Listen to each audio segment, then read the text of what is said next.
But if the traditions are altering, the songs are by no means dead. They're changing their purpose, entering on a second existence. The great collections of Bartok, Kodály and their successors are plundered by popular musicians such as the Shibo group in Budapest. They're urban youngsters who never share the life of peasants, but their reproduction of peasant music is lively, accurate, and entirely congenial to present-day city folk.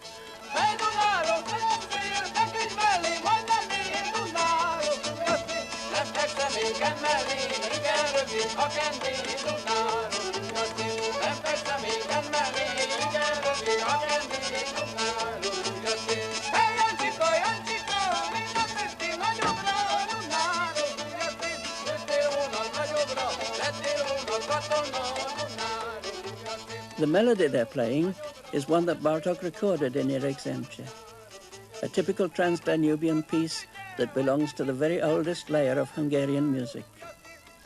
Variants of it may well have been brought by the Magyar people when more than 1,000 years ago they moved in from the east to settle in the territory of present-day Hungary.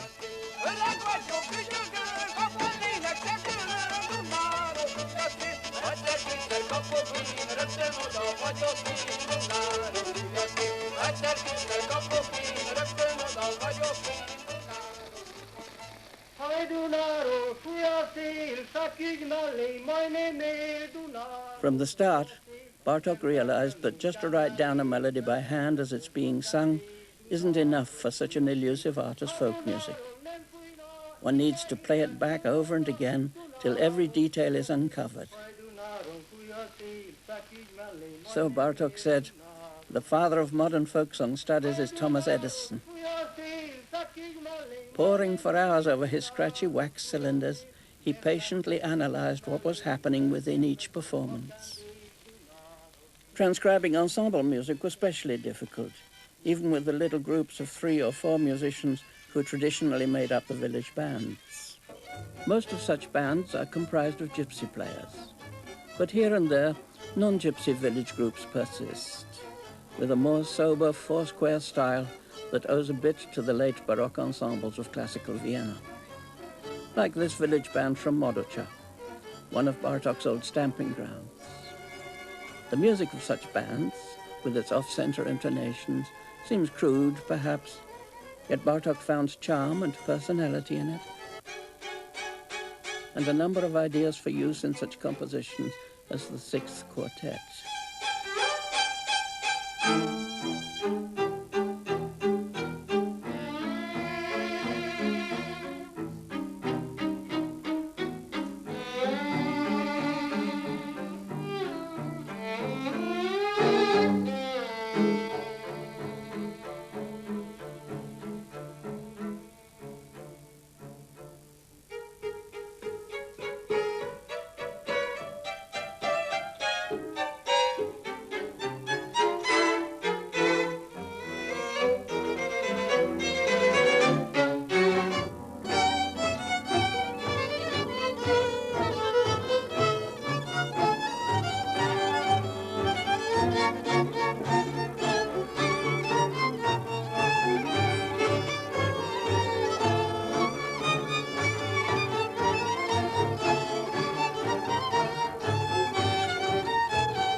All along the Danube are such quiet little villages, each with its band. Some are peasant amateurs, some are part-time or full-time gypsy professionals. We were told we'd find a good gypsy band a little way along the river from Modocha, in the village of Bogislo.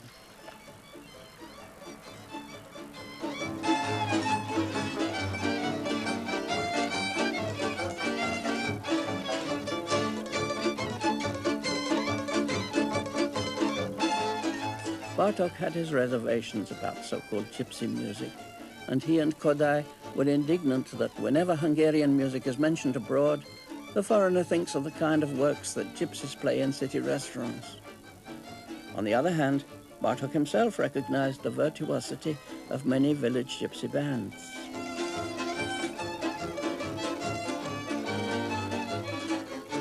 In Bogislo, not only the gypsy band turned out for us, but also the Village House of Culture dance troupe, one of the post-war manifestations that keep the local folk arts alive, even if it means turning them into a matter of public performance.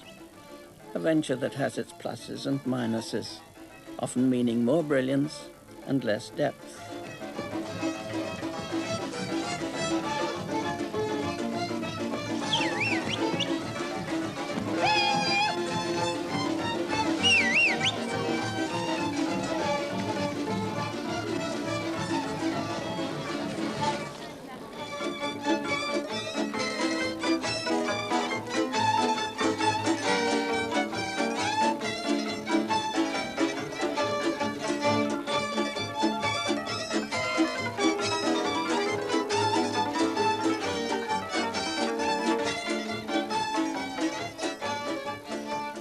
Bartok never attempted to record groups playing in public, nor did he like to take performers into a studio.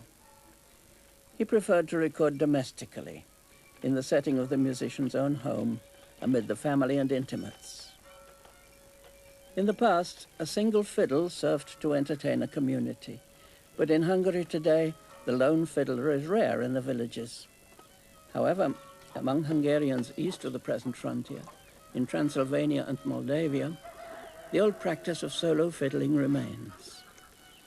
In the village of Izmain, we met a representative of this tradition, the smallholder and part-time professional musician Laszlo.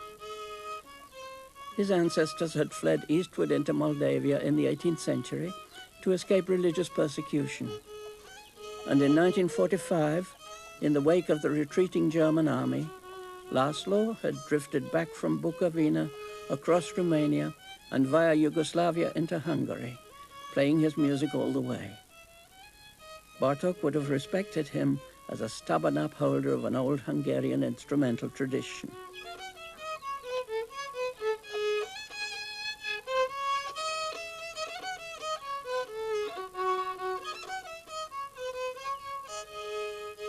Bartok loved to surround himself with peasant objects, handmade furniture and such.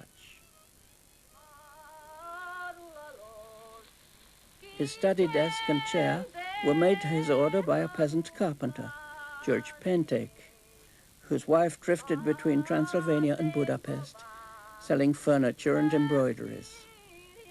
By chance, her singing voice is preserved for us on an old recording.